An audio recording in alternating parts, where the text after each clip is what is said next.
Welcome back to my Vartika Rajput motivation video. आज फिर से आप लोगों के लिए एक ऐसी वीडियो लेकर कर आई हूँ जिसे सुनकर आप ज़रूर मोटिवेट होंगे। जी हाँ, ज़िंदगी के अंदर अगर हमें हमसफ़र और माँ बाप अगर साथ देने वाले मिले ना, तो दुनिया में किसी की कुछ भी हम लोगों को ज़रूरत नहीं है। ये बिल्कुल मैंने ठीक कहा है, क्योंकि अगर हमसफ़र अच्छा मिल जाए तो हमें बाकी की ज़िंदगी जो निकालनी होती है वो हमारी बहुत ही शानदार और बहुत ही अच्छी निकलती है। पर आज आप ये वीडियो जो है ये बहुत ही मैं आपको क्या बताऊँ, एक बिल्कुल सच्ची जर्नी पर आधारित है। ये आपको जिसकी मैं कहानी सुनाने जा रही हूँ, जिसकी लाइफ की जर्नी सुनाने जा रही हूँ, जिसका नाम था पायल। जी हाँ, इनके पीछे जो लगता है वो पीएचडी डॉक्टर मतलब डॉक्टर लगता है। आपको मैं यही बताना चाह रही हूँ कि जो दिखता है हमेशा ये नहीं है कि वैसा ही होता है। पायल होती है, पायल एक छोटे से गाँव से बिलॉन्ग करती है। पायल जो होती है, पायल की एक बड़ी बहन होती है, और पायल जब जन्म ली तो आप 7वें महीने में ही पायल का जन्म हो गया था। यानी कि अगर उसे हमें भाषा में बोला जाए तो उसको सतमासी बच्चा कहते हैं। जब दूसरी बार भी लड़की हुई और सतमासी हुई तो इसकी जो पायल की दादी थी उन्होंने कहा था कि ये तो ज़्यादा दिनों तक ज़िंदा नहीं रहेगी, क्योंकि सतमासी जो बच्चा होता है वो ज़्यादा ज़िंदा 100% में 95% तो ना होता है, 5% हाँ होता है। बहुत मुश्किल है जीना। और जो इनकी पायल की मम्मी थी वो सिर्फ मात्र 21 साल की उम्र की ही थी। पायल की मम्मी ने बोला कोई बात नहीं, मैं अपने बच्चे को पालूँगी, पढ़ाऊँगी, लिखाऊँगी, पर मैं इसको बहुत अच्छे तरीके से पालूँगी।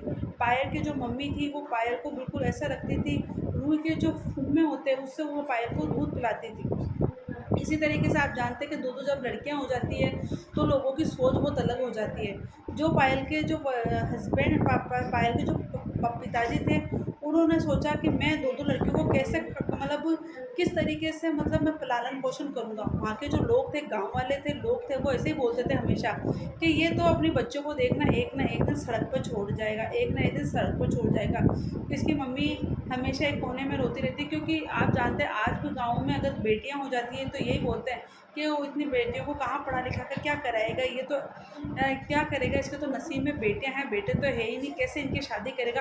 पहले ही सारी टेंशनें देने लगते हैं।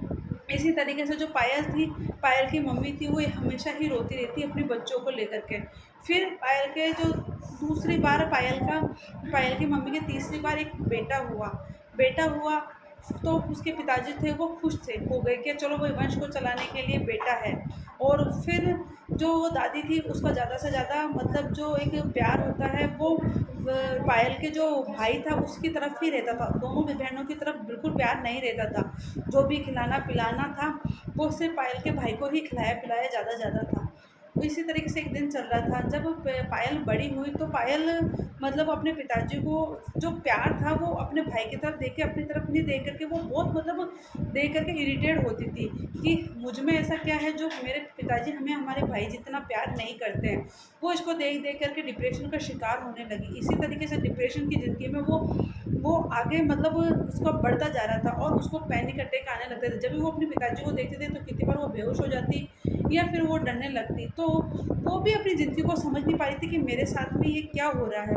पर जब भी वो अपने पिताजी को उस निगाहों से देखती और उसके पिताजी जब भी उसको देखते तो उसको ऐसा लगता जैसे मेरे पिताजी हमें प्यार नहीं, हमें बोझ समझते हैं।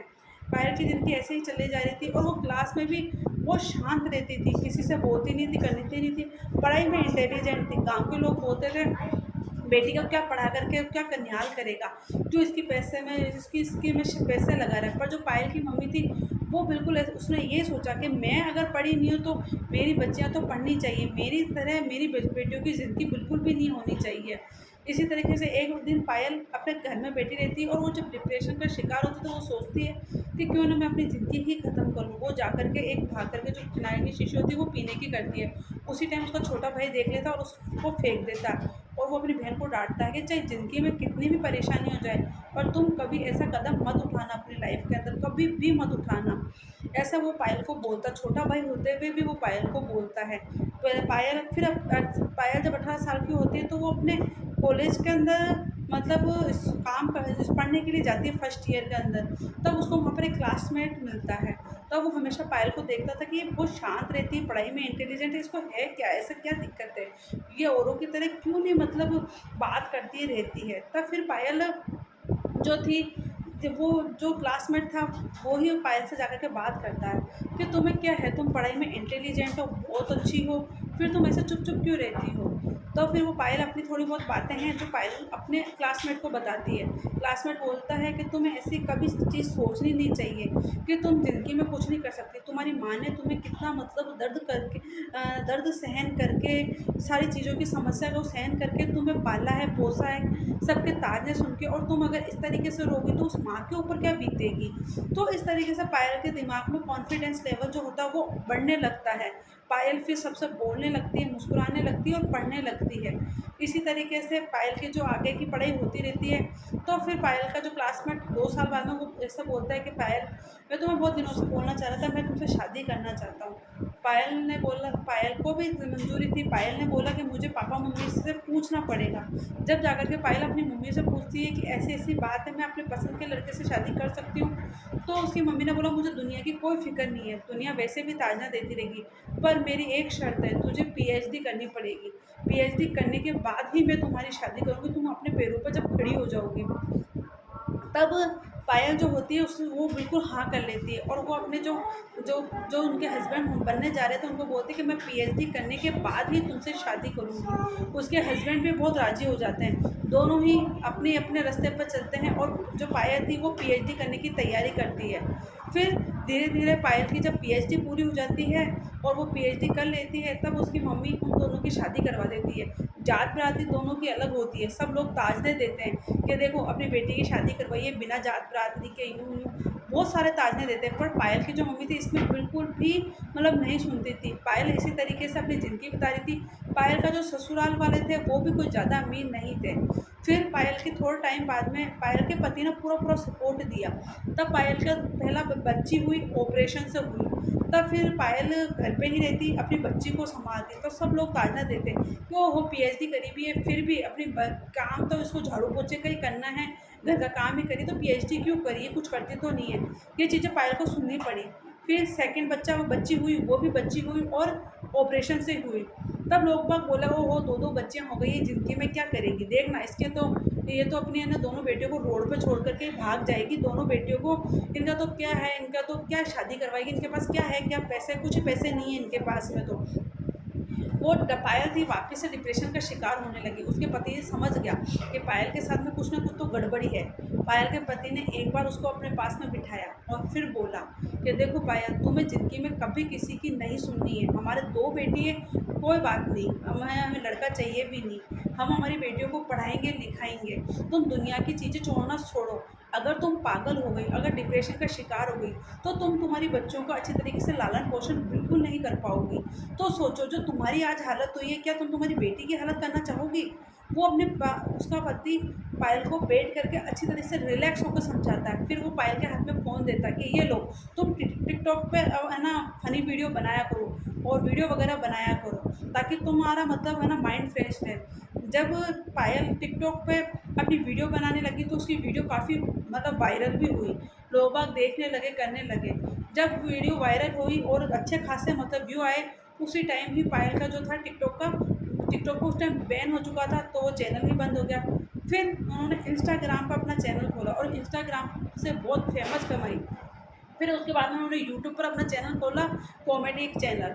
उस पे काफ़ी व्यू आने लगे। इस तरीके से पायल जो थी वो डिप्रेशन से बाहर निकली, उसको एक मतलब वो होने लगी कि हाँ, मुझे इस चीज़ में आगे बढ़ना और ये चीज़ करनी है। फिर होता क्या है, पायल के जब यूट्यूब चैनल उन्होंने खोला तो पता फर्स्ट सब्सक्राइबर उनके पिताजी थे। जब पहली तनख्वाह यूट्यूब से पायल के पास में आई तो उनके पिताजी ने कहा कि वाह बेटा, मुझे तुझ पे गर्व है। तब पायल को ये चीज़ देख कर के आँखों में आँसू आ गए। जो वो अपने पिताजी को देख कर के डिप्रेशन का, पैनिक का अटैक आता था, वो बहुत खुश होती है, बहुत खुश होती है, और उसके पापा जो हमेशा उसको कोसते रहते थे, वही बोलते हैं उसके पिताजी कि ये मेरी बेटी है। सबको बोलते हैं देखो ये वीडियो में है, ये मेरी बेटी है, इसके आज इतने सब्सक्राइबर, हर किसी को बोलते हैं। और ये पायल को देख कर के बहुत खुशी होती। तो जो हमेशा पायल को कोसते रहते थे ना, ये तो सतमासी है, ये तो हमेशा बीमार रहेगी, ये आगे क्या कर लेगी, कुछ नहीं करने वाली, वो देख कर के पायल को बहुत गर्व महसूस होता है। और पायल की जो ज़िंदगी थी वो बहुत ही शानदार तरीके से आगे बढ़ती है। पर जो पायल का कॉमेडी चैनल है उसके ऊपर वो कभी उनके पीछे की छवि कोई नहीं जानता है कि ये भी कभी डिप्रेशन का शिकार थी, इनको भी कभी पैनिक अटैक आते थे, पर आज वो इस चीज़ से बाहर निकली।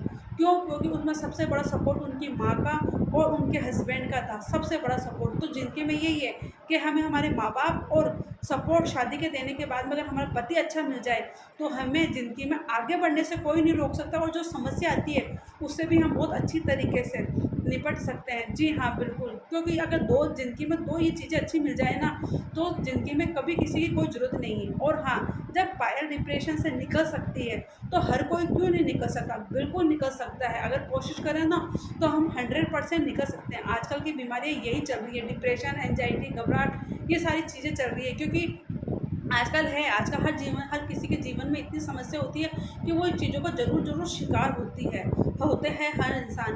पर कई लोग इन चीज़ों से हार मान जाते हैं। हमें हार नहीं मानना है, हमें आगे बढ़ना है, इस चीज़ से लड़ना है। और हम जब खुद खुश रहना लगेंगे, खुद इन चीज़ों से दूर होने लगेंगे, तो ये जो डिप्रेशन का जो शिकार है, इन चीज़ों से ऑटोमेटिक ही दूर होते जाएँगे। पर जीवन में अगर हमें कुछ ऐसा साथी हमें मिल जाए, जिस तरीके से पायल को एक क्लासमेट ने सपोर्ट किया, उनका आत्मविश्वास, कॉन्फिडेंस लेवल बढ़ाया। अगर वैसे ही हर महिला, हर लड़की के जीवन में, मैं ये नहीं बोलती कि हर क्लासमेट उनका पति हो, नहीं, माँ के रूप में, भाई के रूप में, बहन के रूप में अगर कोई भी हौसला बढ़ाने वाला हमें मिल जाए, तो हम ज़िंदगी में बड़ी बीमारी से भी लड़ सकते हैं और आगे भी बढ़ सकते हैं। तो आज आपको मेरी ये कैसी लगी वीडियो मुझे ज़रूर बताएं। पर ज़िंदगी में हमें कभी भी कितना भी कुछ नहीं, ज़िंदगी में कभी हार नहीं माननी चाहिए। तो इसी तरीके से मैं एक मोटिवेशन वीडियो हमेशा आप लोगों के लिए लेकर के आती रहूँगी। आपको कैसी लगी है मुझे ज़रूर बताएं। अच्छी लगी हो तो लाइक, सब्सक्राइब, शेयर करें। जब तक के लिए जय हिंद।